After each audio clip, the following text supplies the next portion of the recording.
What's up, good people? Welcome back to Four Titles, One Truth. Hey, it's your boy Tommie here. And I'm Lance. Today's conversation is personal, necessary, and one that black men don't have nearly enough. We're talking about prostate cancer. What we didn't know, what we ignored, and what nearly cost us. Absolutely. Hey, but we got a guest today. We're joined today by a friend and someone we respect deeply, Command Sergeant Major retired Maurice Jackson. Hey, man. Hey, welcome to the show. Thank y'all for having me. Welcome back. Appreciate being here. Absolutely. Let's go on here and get into it. All right. Well, let's start with this, right? Let's introduce you to the world. Did you have any idea growing up that you were going to join the military? Yeah, so my name is Maurice Jackson. I'm from Birmingham, Alabama, Roll Tide. I knew that I was going to join the military ever since I was in the 10th grade. I always wanted to be a soldier. Hey, that's... And where I'm from, there wasn't too many opportunities out there. Okay. So I knew college wasn't an option because mom and dad didn't have the money. Right. And that's the reason why that I put my focus towards as in going into the military. Okay. All right. Well, you knew a lot sooner than what I Way knew. sooner. Yeah, I didn't have an idea. So what led you to join the military, and what kept you serving as long as you did? And you kind of answered that. Yeah. Your last question. So I kept serving because I love my job. I love the soldiers. I love the people. And it was a great benefit as a finance for me and my family. Yep. And I would tell you, the Army, to me, it was my family. Yeah. Yep. And I understand that. Yep. Your DNA. Yep. Oh, Yeah. yes. All right. So looking back now, how do you think your time in the military shaped the man you are today? It made me a better person. It taught me how to be responsible, how to respect others, leadership. It was a career development. And I would tell you, it just gave me an opportunity to be able to take care of soldiers. Again, it goes back and you just enjoy that and being around a group of soldiers and leaders that ties into being one big family. Yeah. Yeah, I will say something about that. The Army, I don't think a lot of people really understand that the Army helps you identify core values. Oh, yes. A lot of people walk through life assuming the core values they have, but the Army directs you to those core values. And once you can identify core values that you believe you should live by, that I think that starts the path of being a better person. Yes. So I'll definitely give you that. Yep. So my last question is, you retired in 20? I retired December 2020. Okay, December 2020. Looking back now, since you've got some time in between you, did you prepare to retire? And then looking back, did you think you prepared enough? I did prepare to retire. I met an old guy that always told me, what is the next thing you're going to do after Army? So I didn't want to wait. He said, whatever you do, prepare yourself. So I got debt free. Right. That was a big Huge. plus. It helped out a lot. And I would tell you that right there alone, to me, was the answer. Okay. Especially after doing today. This is one of the few guests we've had that done more than I have. So props to you. Yeah, he only done 20 years though. I tell you, so that's the problem right there. That's the problem when you got them daggone Bama jokers on here. Okay. All right, Tommie. When did prostate cancer first become real to you? Not just something you heard about, but something you understood could affect black men's lives. So the first time anyone sat down and told me real truths about prostate cancer, I was a 48-year-old prepping to retire. I had heard about it, but not real conversation, right? Because you've seen the commercials on TV, from especially black men. I think it was in the 90s or whatever. A lot of black men were having commercial spots saying, "Hey, you need to check your prostate," or whatever. But just like the TV shows, you don't really pay that much attention to them. Right. But I started my medical process for retirement. And in Virginia, there was, Newport News specifically, there was an African-born doctor there. He was a citizen, of course, but and he asked me, have you ever had your prostate checked? And I was like, yeah, at the MEPS. Mm-hmm. You know what I'm saying? Dumb me. And he was like, what? And he took a moment and sat down and we had a conversation about it. And that's the first time that it really started to hit me. The differences by being a black man and prostate cancer compared to the other races. And then that it scared me until I got the results, you know what I'm saying? Because it's something I never checked before. And at that point, I had never met anybody that had dealt with prostate cancer like that. Come to find out, there are many people that are affected by it, but there's not a lot of people that will talk about it, especially while they're going through it. So that was my first time. What about you, Jack? So it became real in December 2020, right when I was getting ready to retire. So I am a prostate cancer survivor. All right. And I would tell you it was different with me. It's something similar to you, something that I didn't think about, didn't have the time to think about. And also it was just a lack of awareness. So my story is a little different. Right when I was getting ready to retire, when you go do your physical, you get your PSA level, and the doctor told me, you had I think at the time I was right at the borderline, which is 4. Every time you had like 2.5 dealing with your PSA, you should be watched or being screened anyway. So I was about 3.8. So I tried to decide which did I want to stay with VGLI, dealing with the insurance, or AGI, or wherever I wanted to go. So I got tested again. And so the next test was like 4.2. And so I said, they were telling me, it goes back and forth. I said, something that ain't right. Yeah, it's going up. So I decided again to see another doctor and get tested again with the PSA. And it jumped up to 6. I say, you know what? Yeah, something ain't right. Yeah. So I say, okay, I wanted to get the DRE done, which is a digital rectal exam, which I got it done. And the scope. And so my prostate was enlarged. And the doctor said, I feel like a lump, but it's not big or anything like that. So I said, okay. So I'm, you feel something, and I want to know, and I want to be sure. Absolutely. So let's do the biopsy. So that was my next step in doing the biopsy. And when I done the biopsy, that's when I was diagnosed. I would tell you it was maybe about 5 days before Christmas. And I would tell you, it's an eye opener because I appreciate that. Yeah, absolutely. And as we go into our conversation, you'll see how important it is to get screened for this. Yep. Because a lot of people tell you do it at 50, which we'll go into. 50 is great, but we got to also know that black men is at a higher risk. Yeah. And I think 50 might be a little bit too late. I'm not a doctor, but I'm telling you, I think that black men should get screened around about between 40 and 45 because you want to catch this thing at an early stage. Are you the first one in your family to? I am the first one that I know of. That you know of. My dad, I don't think he had it. I don't think my brother had it. I talked to them about it, and I think I'm the first one. Okay. But the strange thing about it, I didn't experience no symptoms. Yeah. And that's the key.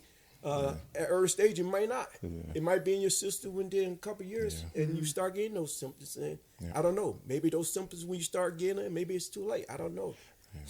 But I would tell you, I really appreciate as in, it's being caught at early stage. I received the treatment, and I'm in remission. Yeah, awesome. That's outstanding.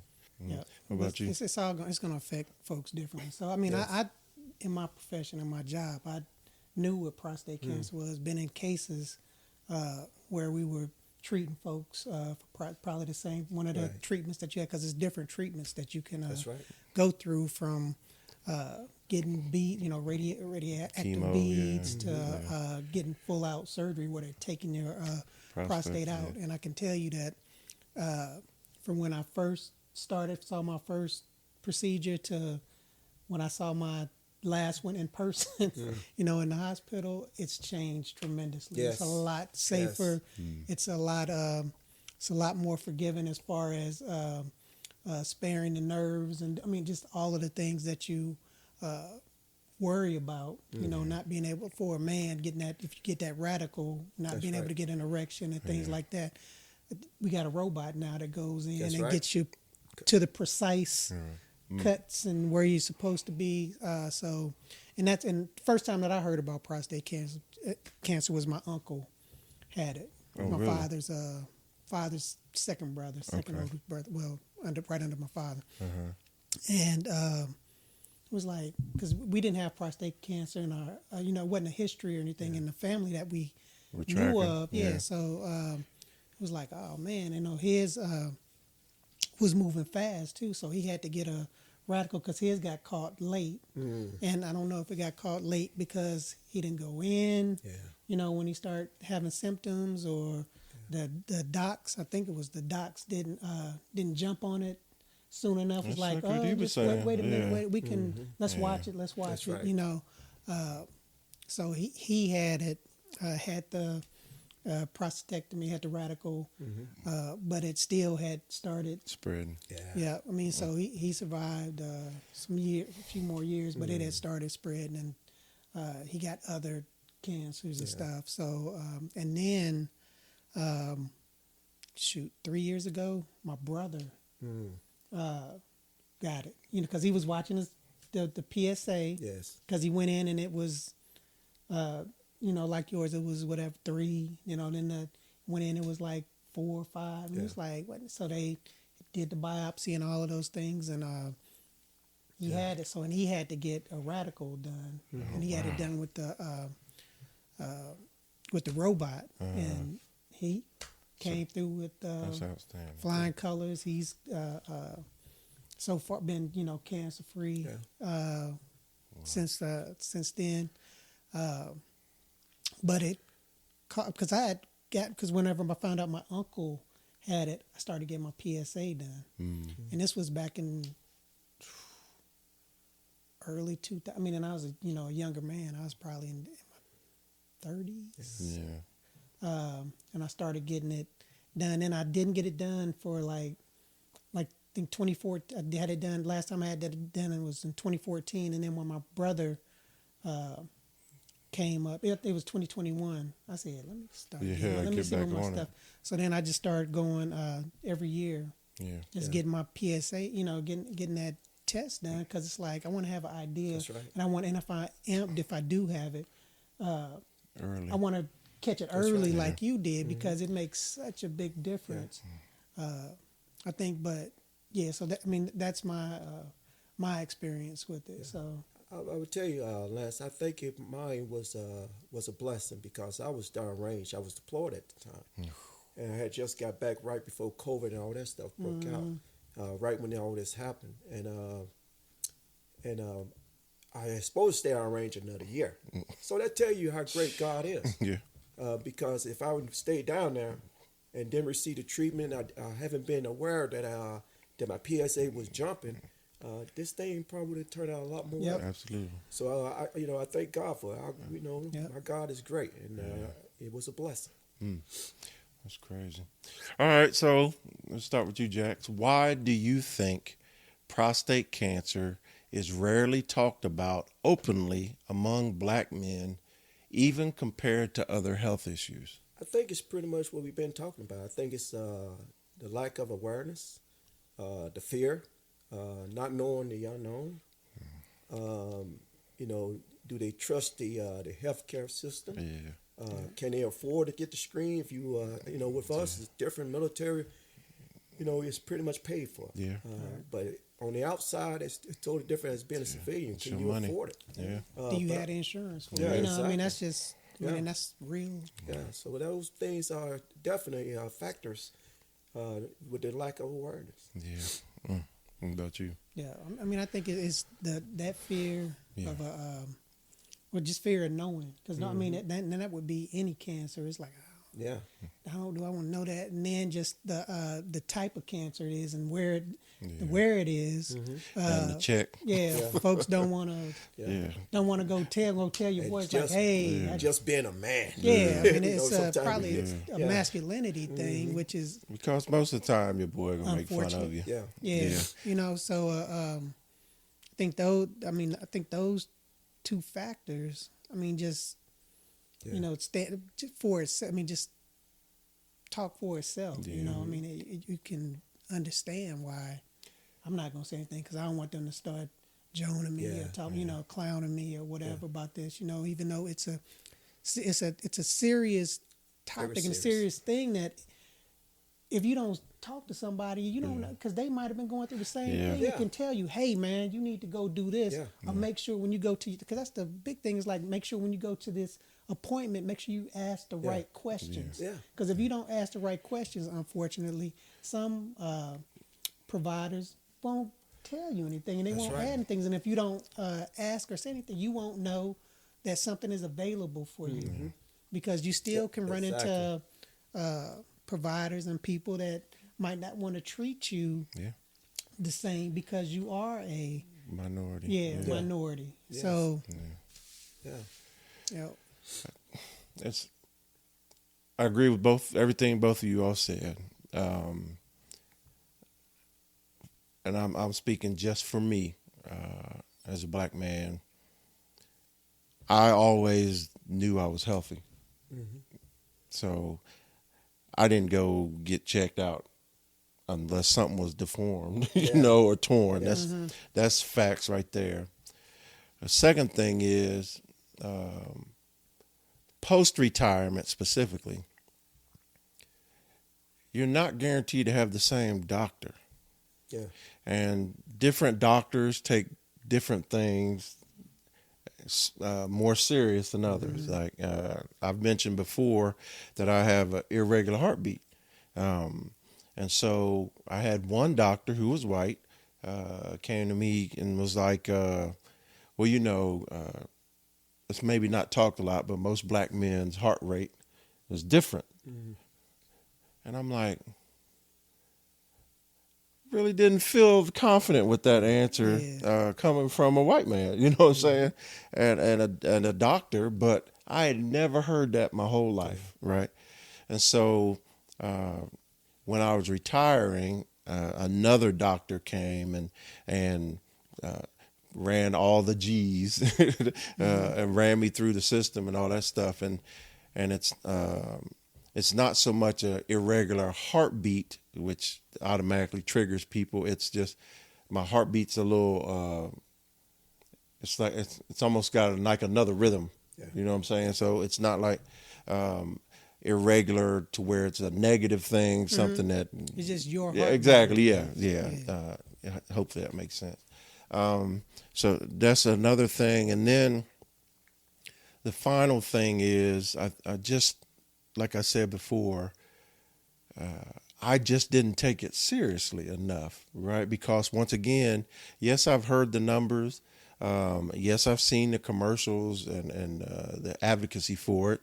But, you know, in my mind, if my blood is screened and I'm good, you know, the basic screening, I'm good. The basic checkup, I'm good. Yeah, I mean, I think especially when you're a younger man, Invincible. and you're healthy, you don't. I mean, unless something is wrong, like you said, you're not worried about it, and unless you know somebody.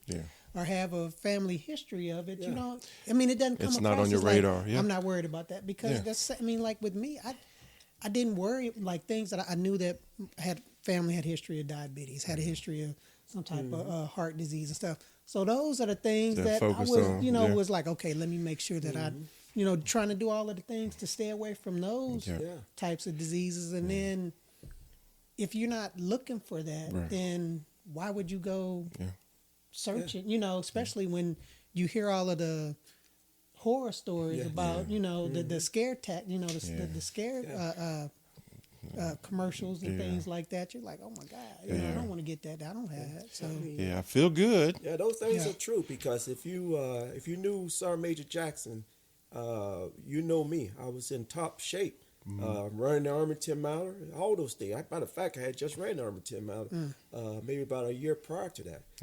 Never Sergeant had Major Jones has never ran the Army 10 mile. So I would tell you, Colonel Taylor, you know, it comes true with what you said. You know, you never worry about those things unless it affect you when you start feeling those symptoms.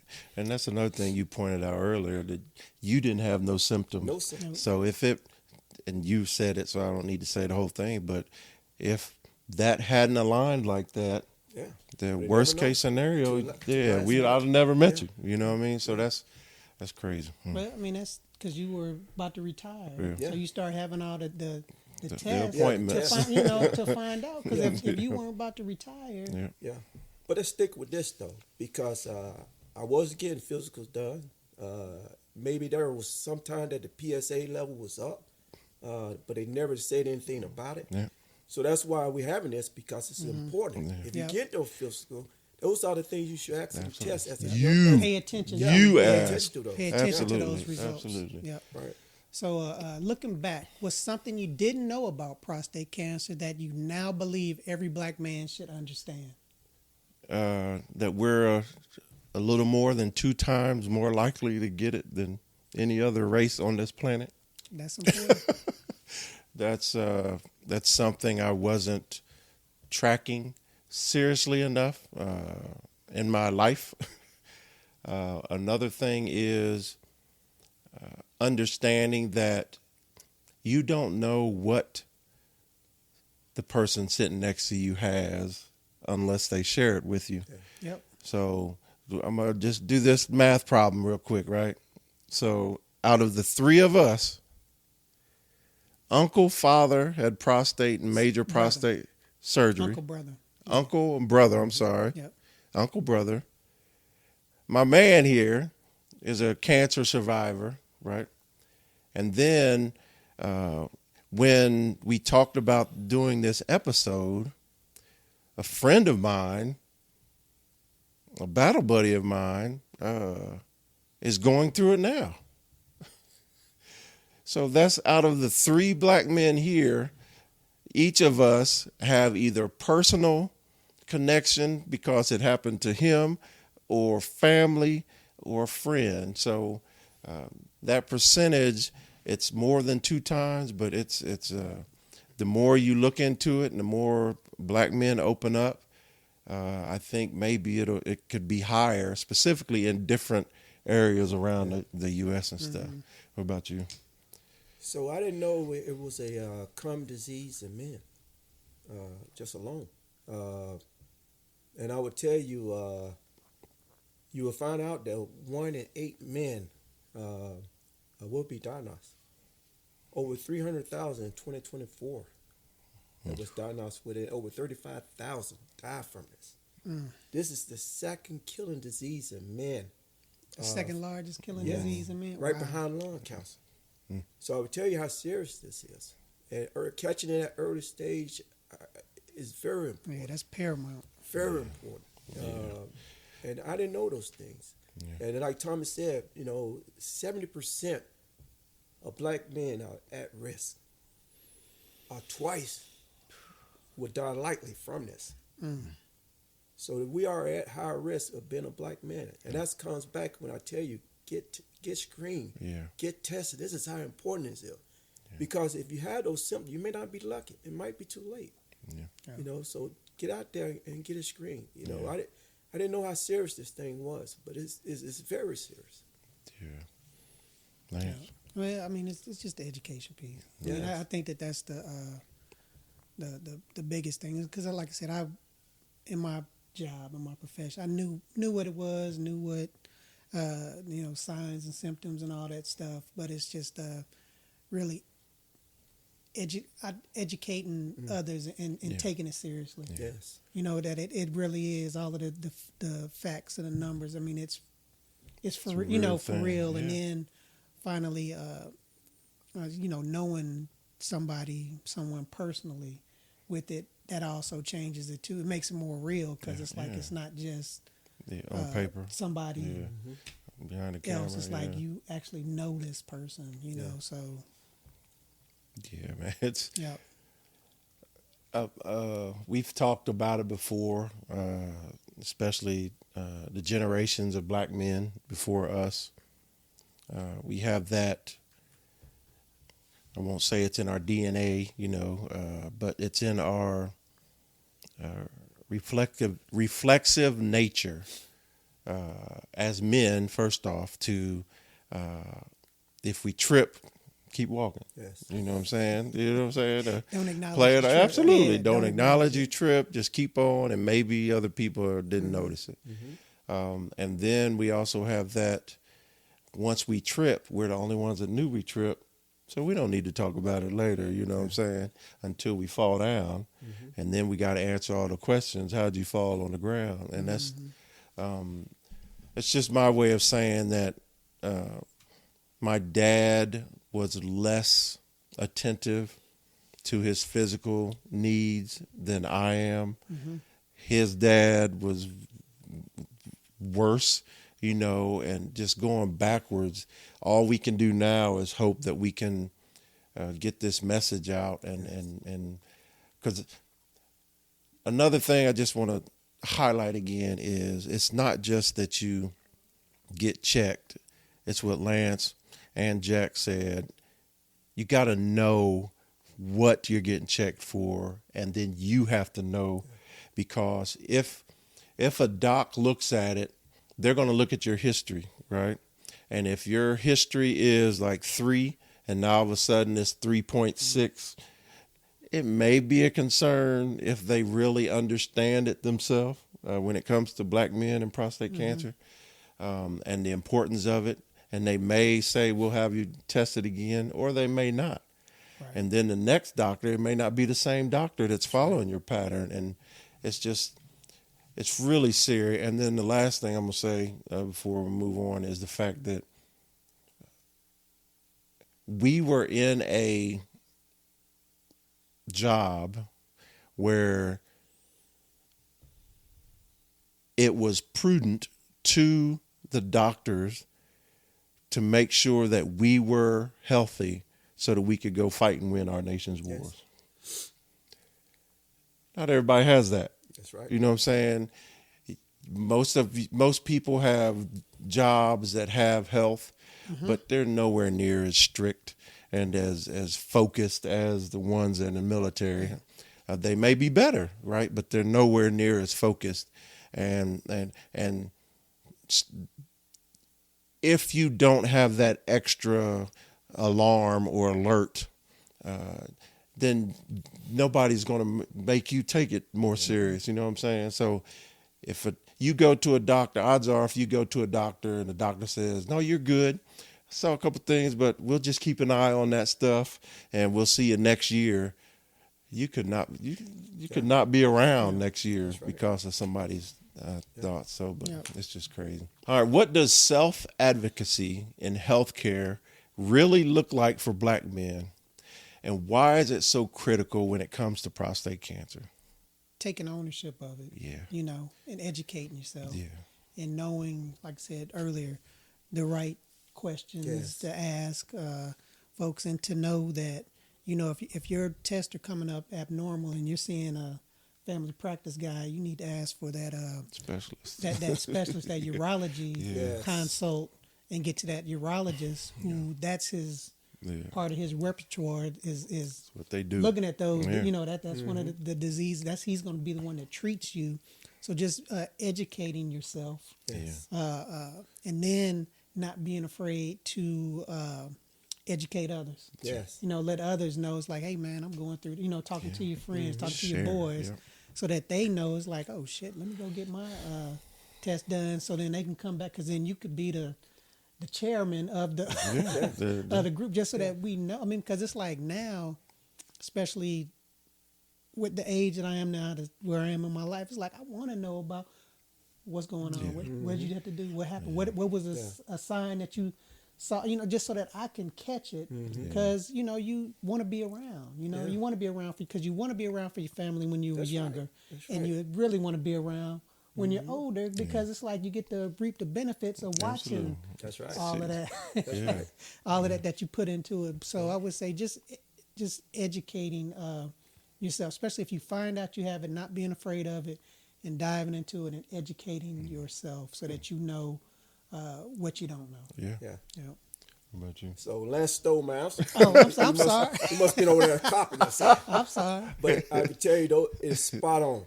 It's spot on, because the doctor told me, if you haven't heard me mention it, mine jumped back and forth like that too. But I knew better. I trusted my gut instinct. Yeah. I said, I'm not going to accept that. Yeah. And so that's when I jumped into it, asking for the DRE, the biopsy, because if I haven't done that, No it telling. wouldn't. I don't want to say it would have been too late, but it never would have been probably caught at the early stage. Well, you could have had to get the radical That's surgery right. and not the one that's less invasive. That's right. So I got involved, and when I was diagnosed, I gave this thing to God, because I knew that God was going to be the one that get me through this, and was going to be the one that cure me. Yeah. I think that I had some of the best doctors, because they sat down when it came down to making that decision, they got me involved. I talked to a doctor as in, do you want the surgery to get it removed? And he explained everything. What is some of the side effects you're going to have? And I also had another doctor that went over the radiation treatment. And they sat down and talked to me. But it was during COVID. But they called me and talked to me and told me everything. I don't know for sure, but I think the treatment, it really don't matter what type of treatment you get. I don't know. But the way they explained to me, it was pretty much my decision. They left it up to me. And the strange thing about this, because one of my old Sergeant Major had just went through this a few years ago, and he talked to me and said, "Hey, this is he was diagnosed also, and he said, hey, this is the treatment that I received." He said, "I'm not going to tell you which one to take, but whatever you need to know, take the one that is best for your lifestyle." And that's pretty much what I did. I took the one as in talking to those doctors and talking to my wife and family. I said, this is the one that I'm going to go with. And I decided to take that one. And I would tell you, again, I had some of the best doctors. Man, I went through 5 weeks and 2 days of radiation.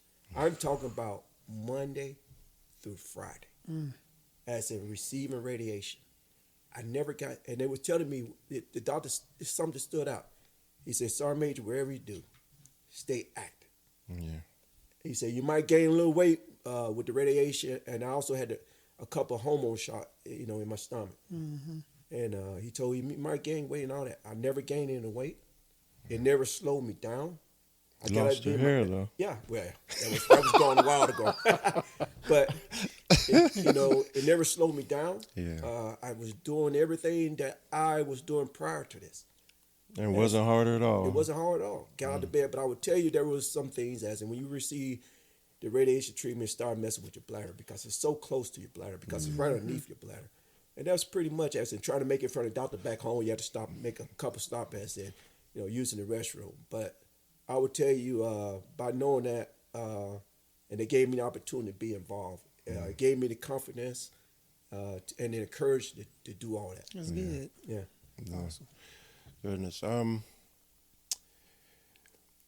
It's all I would just say for people is just look at your father, and that's how they and remember how they monitored their health before they got sick. You know what I'm saying? And like I said, my dad, perfect example. He died of his 6th heart attack when he passed away. And the signs when I look back at my father is he worked a lot. He for a long time, he was a strong smoker, and what every father runs into eventually is fitness a focus of your life, or is work? You know what I'm saying? Because a lot of people don't do both. And so Well, it's not part of everybody's job. I mean, Yeah. that's the thing. Is Yeah. like we were fortunate that was part of our yes, our job that's was right. to to work out every day. Yeah. That's right. So, and some folks it's just like when you talk about what your dad was working them hours, it's like that's what he's doing to support Yeah, his family. family. Yeah. So, And that was the most important thing, you know. Yeah. And so that's one thing I'd say. And then after you've looked back at how your father, of course, if he was around in your life, your father monitored his health, just make sure that you're doing better. You Right. know, make sure that if you do go to the doctor, that self-advocacy and what that primarily means is exactly what Jax said when he was diagnosed is you don't always have to accept the first answer from your doctor. So if he noticed his PSAs were different 2 times, then he was the one, he meaning Jax, his advocating for himself, made sure that he had the third, he talked and had that third thing. So just fight for yourself, man, because nobody wants to die before their time. And you, something that's preventable or curable. absolutely, and that's the especially thing. something like Yeah, that. So, it's not for us to weigh the odds of what is preventable, what is not. Just go get yourself checked Yeah, I out. mean, it's- You know, at a minimum once a year, every man, every person should have themselves. Just like a car, they should get serviced. physical. Just Yeah. go and get the checks to make sure that your body's still in the same shape or close to the previous year. Yep. Yeah. And then, secondly, about prostate cancer, we've already talked about it, but we have to have that conversation more. Yep. We have to, and that's why we're doing this episode, because we have to get black men talking about Yep, it. absolutely. Many men avoid this topic out of fear. Fear of the exam, the results, and what comes next. How do we confront the fear without shaming each other? We don't. Yeah. We don't shame each other. That's- because I took it. That's it. I know. I took it as a blessing. My fear was I had to ask myself, "Do you want to live?" Yep. I thought about my family. Yep. I thought about my son. You know, I didn't want him to go through this. Yeah. Yep. You know, so I thought about those things. You know, those things was important. So, you know, that's why the fear. I didn't have the fear. When I found out, I wanted to get tested, and I had wanted to get started with the treatment right away. It's not a shame. You shouldn't be ashamed about this. Nope. It is a disease that can be cured Yep. if it's called at early stage. Yep. It is also a disease that can kill you. And some of the symptoms might be very bad. I was just blessed that I didn't experience that. But I would tell you, it's not. There's nothing to be ashamed, and we should never talk down to anyone about this. Especially some health related stuff, because it's like Yeah. a lot of the stuff you can't control. That. You can't control it. You know, and you're not asking for it. So I think in this case, and I'm going to ask you a couple questions, but I think in this case, when they say shame, I think it's that personal shame instead of other people doing it. Yeah. So my question to you is, when you found out you had it, honestly, did it become a talking point for you around black men? Honestly. No. Yeah. I wasn't thinking about that at the time. Yeah. I was scared Yeah. because it was the C word. I was scared. Yeah. So I didn't think about those things. The only thing I thought about right away as in getting the treatment done, Yeah. getting myself better, and go through all that. And then I would have the chance to talk to black people. This is a blessing that you guys asked me to do this without even knowing. Yeah.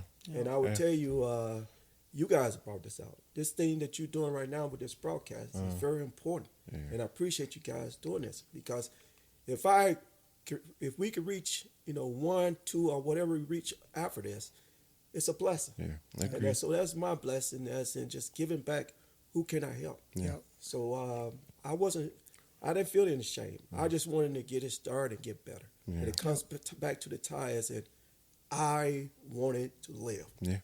And I wasn't going to give up. I was fighting for my family. Yeah. And that's who I thought about, my family Yeah. and my son, because I didn't want them to go through the things I go. And this thing could be mental, it could be physical. Yeah.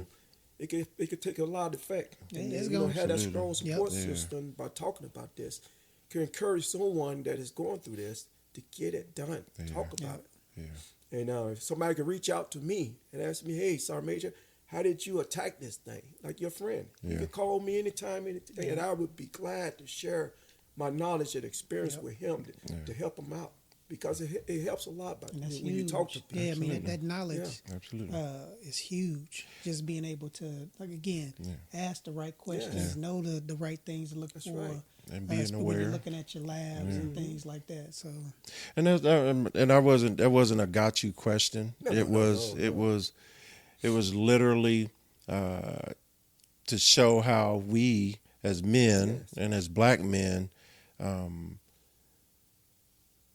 we go into ourselves, and by going into ourselves, we're not the billboard. That's right. You know what I'm saying? And so I know for a fact, I feel this, you know, if I was to ask 100 of my friends, I would say 95% of them haven't told me the serious stuff that's going on in their life, right? And so we can't, and all that to say, we can't depend on other people to bring awareness to ourselves, especially from our friends, because nobody really wants to talk about it, especially when you're going through it. Yeah.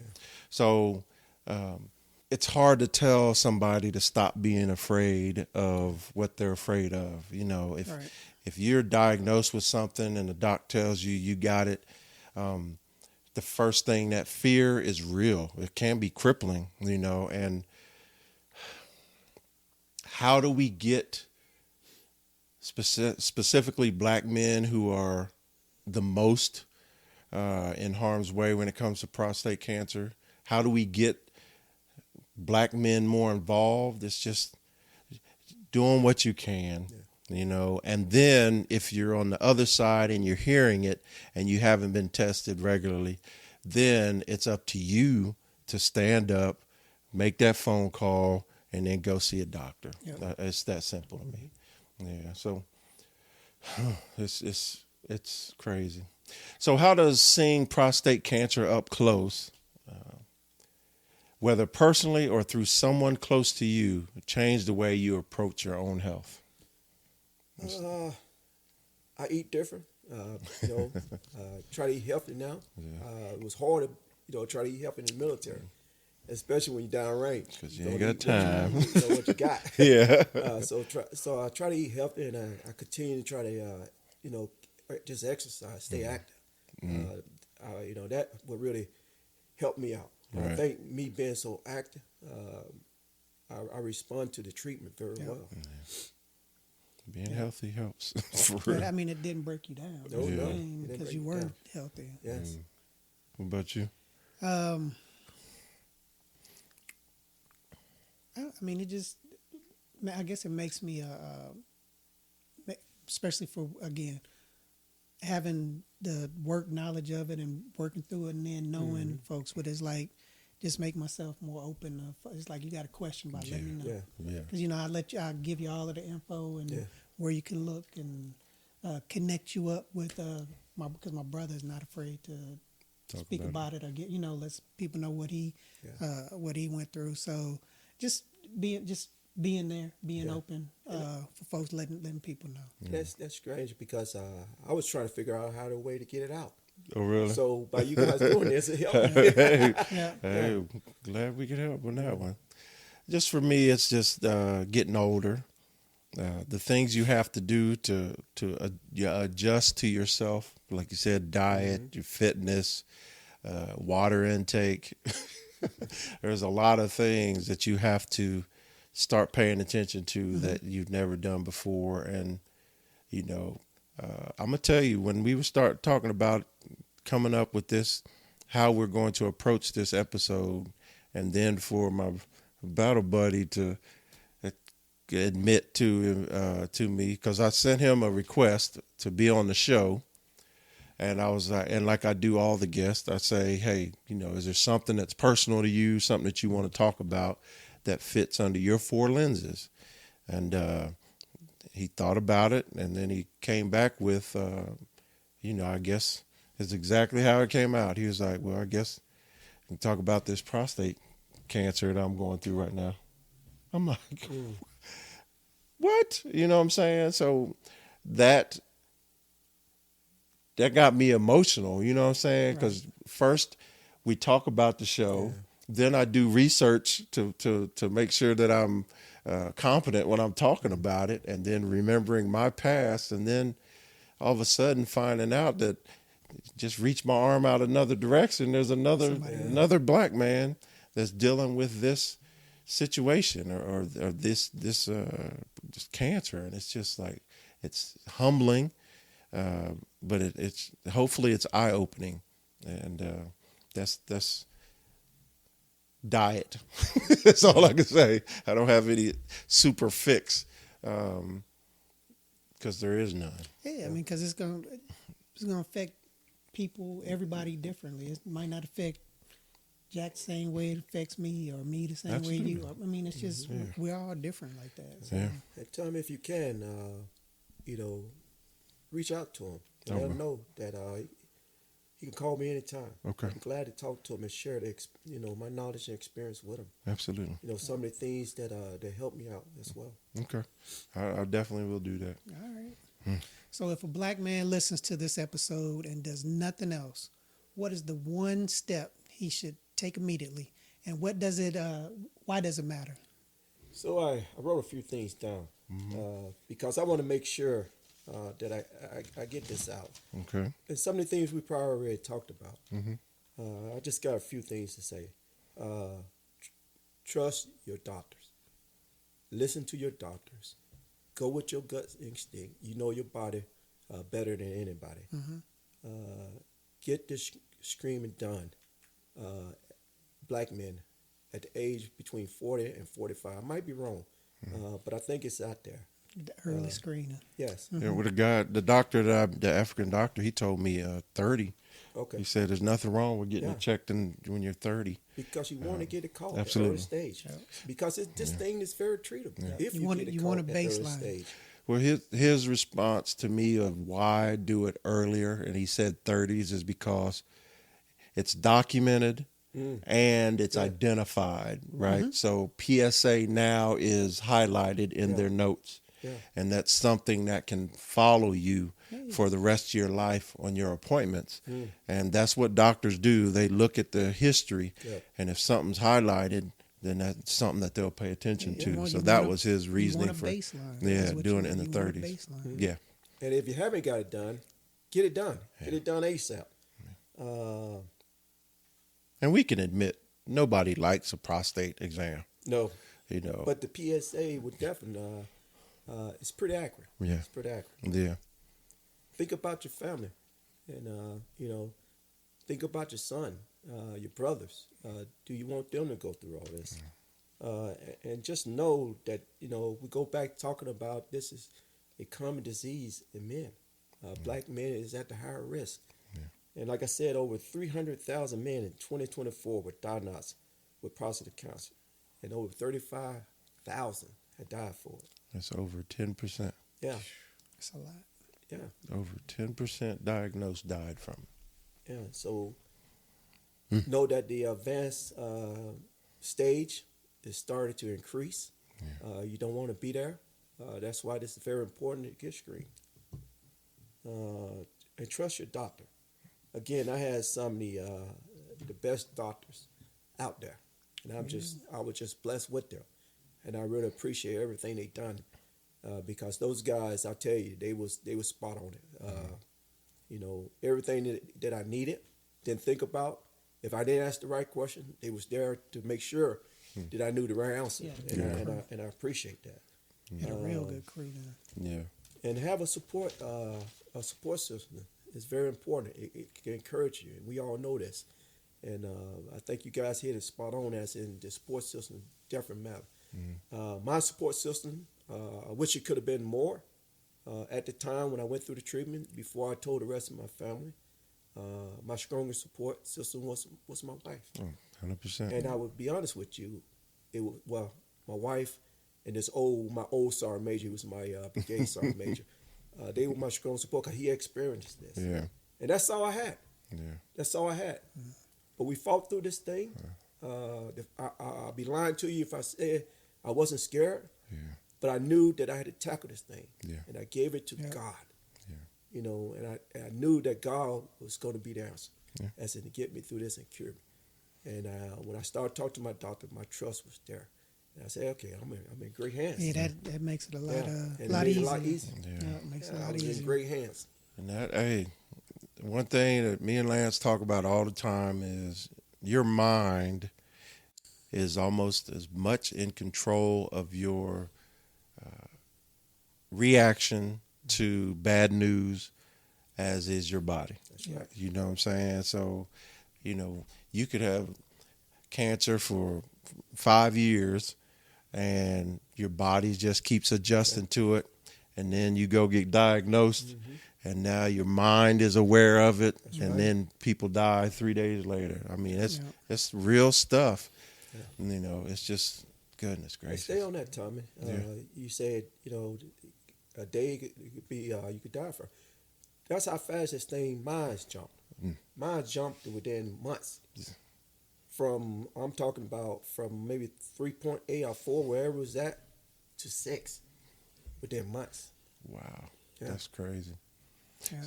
Well, I mean, and it's good that you said, okay, hey, we got to do something with this. We can't keep on working. Because they'll let it go all the way up to 9 or 10 or whatever before it's like, oh, now we really need to start doing something. So my advice to black men is get yourself checked regularly. That's not a conversation. It's not an option. That's something you have to figure out how to make happen. Yep. If you're a veteran, then you have an in, right? If you're not, then you're going to have to find the right insurance. You're going to have to find what you can afford and all that stuff. But you cannot, as a person on this earth, you have to get in that rhythm of getting checked. And as a black man, there's so many things out there that affect us at a higher rate when it comes to cancers, when it comes to illnesses, or just our blood, our heart rates, our blood, just so many things out there that affect us that if we don't get checked regularly, when we find out, we won't have long left. So that's all I'd say. Yeah, I mean, and just get tested. I mean, the PSA is a blood test. Yeah. It's not anything where you're getting, it's nothing invasive, nothing. And that's what I started to say. Blood I mean, we all know nobody likes the prostate check. Yeah. But the PSA is blood. Yeah, I mean, that's a simple, good test to have. Dinner's not needed. Yeah, it's not any, no digits. No digits. No phone numbers. So. But goodness gracious. Yeah. Hey. So this conversation, you've heard the word fear. You've heard us say awareness. We also throw in there responsibility. We also throw in there breaking silence and just hearing, almost like testifying, right? If it's happened to you or someone you know, then usually those are the ones that talk the loudest, right? And we have to listen to them, black men, right? And then getting ourselves checked regularly is the result of listening to people talk about the situations they're in. We can no longer, as black men, sit in silence when it comes to our health, whether it be physical or mental. Yeah, and if this episode made you uncomfortable, that's okay.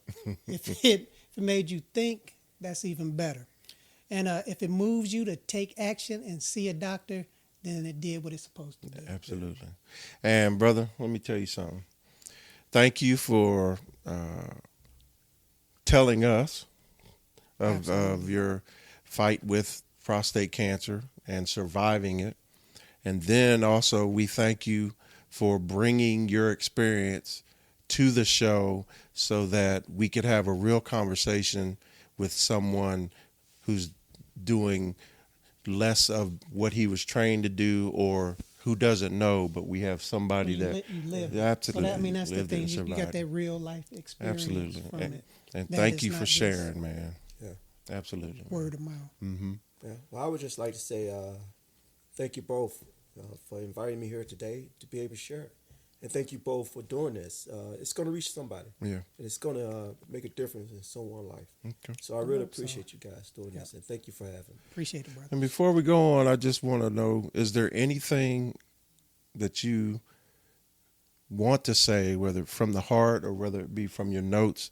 Is there anything additionally you'd like to add that would maybe trigger somebody into getting up off the couch and making that phone call to go get checked? I think it goes back to what we talked about, as in you got to ask yourself, and you got to know that this, again, is the second leading cancer that is killing men. Yeah. And as a black man, you knowing that we just talked about, you are at higher risk. Yeah. You could be in perfect health. In your mind. You can have no symptoms. Yeah. But I would tell you, if you're not getting screened for this, you may not know until you start having those symptoms. Until it's too late. And it might be too late. Yeah. So I would tell you again, and I can't say it enough, get checked. Yeah. PSA, early stage is the key. Right. You want to catch this as early as you can. Yeah. And don't be afraid. Yeah. And know that there is great doctors out there. Yep. Absolutely. You know, great doctors. Yep. It's treatable. Yeah. And bless someone. Yeah. If you find out that you have it, bless, and you survive it, all the things that you went through, bless someone else by sharing this information and making them aware of it. Yep. So they can get the word out as well. Yep, that's important. Yeah. Yep. So thank you for joining us for another episode of 4 Titles, 1 Truth. Don't forget to follow us on all our social media accounts and all our major podcast platforms. Absolutely. And don't forget, you can watch us, not live, but it looks like it's live, on our YouTube channel at 4 Titles, 1 Truth. Yep. And join us next time so we can keep the conversation going. All right. All right. Holla. Thanks, y'all. That was good.